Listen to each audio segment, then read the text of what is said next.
Overseas now to the crisis in the Middle East. Israelis and Palestinians on a path to all-out war, escalating attacks leaving dozens dead.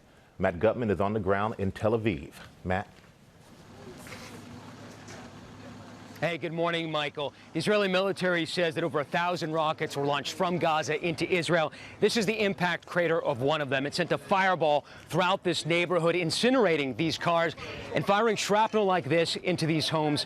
A woman was killed in that home. And the violence we're seeing is not just here, not just in Gaza and in Jerusalem, but across Israel today.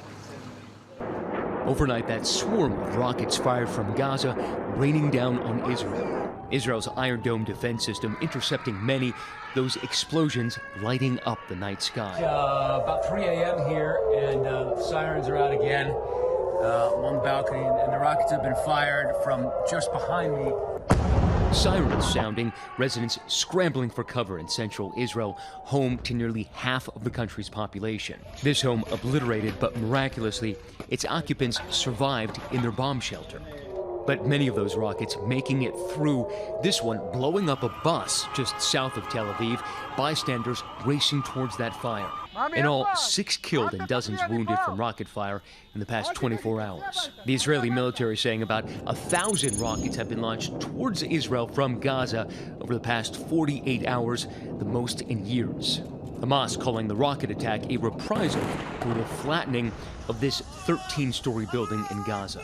The Israeli military saying it struck what it says are at least 500 Hamas and Islamic Jihad targets. Palestinian health officials reporting 43 people killed, at least 10 of them children, including this 11-year-old whose body was carried through the streets to his funeral.